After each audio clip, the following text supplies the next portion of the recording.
Indonesia darurat literasi, anak-anak jadi sasaran korban industri.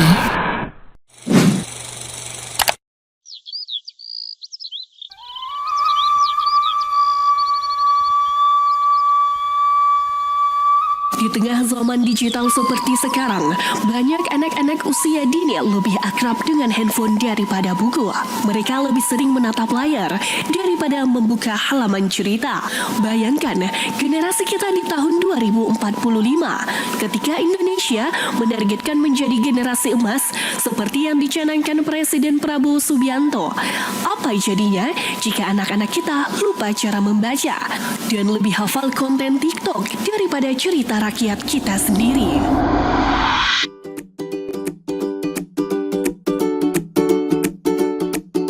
Hari ini, Ucok, Aini, Desi, Rara, Siti, dan Ismi pergi bersama ibu guru ke tempat yang sangat spesial, perpustakaan. Tempat di mana mereka bisa belajar, bermain, dan bertemu dengan cerita-cerita seru tentang banyak hal, seperti budaya, hewan, warna, dan masih banyak lagi.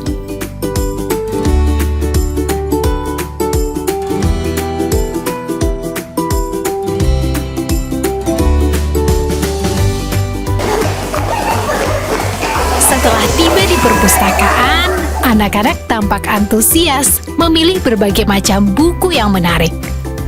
Dengan penuh semangat, mereka mulai membaca dan belajar bersama ibu guru dalam suasana yang hangat dan menyenangkan. Suara bisik-bisik kecil dan tawa ringan menambah kehangatan momen tersebut, mencerminkan semangat belajar yang tinggi di tengah tumpukan buku pengetahuan. Yang mana, nak? Oh, ini. Ini namanya dia. Kalau bahasa kerennya namanya blogo. Coba dihapus. Kenapa tapi bisa putar-putar? Iya, bisa diputar-putar. Jadi nanti abang bisa lihat, oh Indonesia di mana.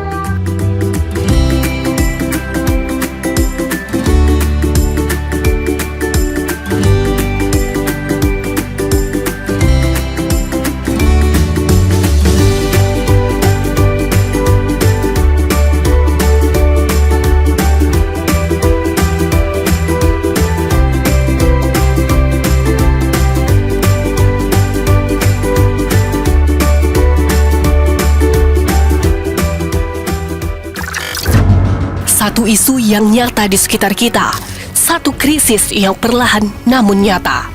Darurat literasi. Banyak anak Indonesia bisa membaca, tapi tidak mau membaca. Budaya literasi belum tumbuh kuat di rumah, sekolah, atau masyarakat. Padahal membaca bukan sekedar keterampilan, tapi kebiasaan penting yang membentuk cara berpikir, berempati, dan bermimpi.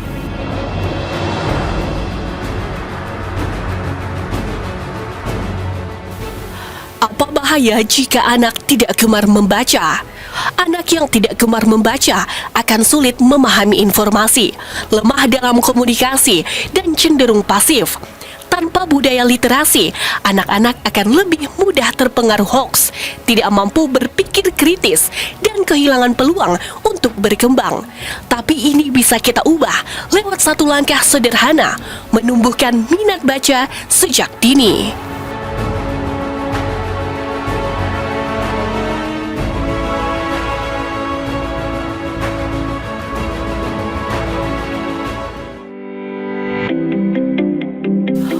Diketahui bahwa perpustakaan sebagai pusat literasi anak, perpustakaan adalah jantung budaya literasi, tempat di mana anak-anak bisa membaca, bermain, belajar, dan berimajinasi.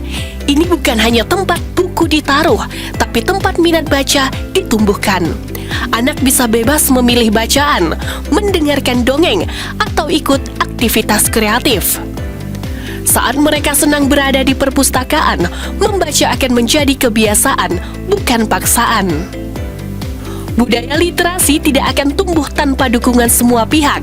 Orang tua bisa mulai dari rumah, membaca cerita sebelum tidur, mengajak anak ke perpustakaan setiap minggu.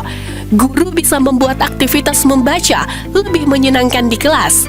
Masyarakat bisa membentuk pojok baca, taman baca, hingga lomba-lomba literasi. Ingat, anak yang terbiasa membaca akan tumbuh menjadi pribadi yang tangguh dan cerdas.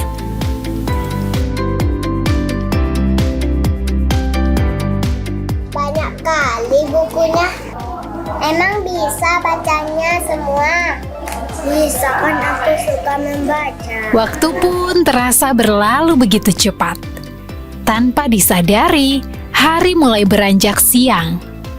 Ucok, Aini, Desi, Rara, Siti, dan Ismi harus segera makan siang dan pulang.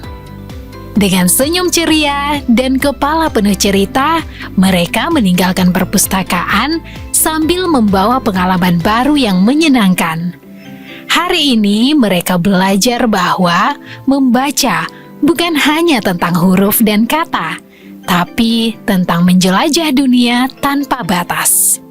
Kami anak bangsa suka membaca. Anak-anak usia dini adalah benih masa depan.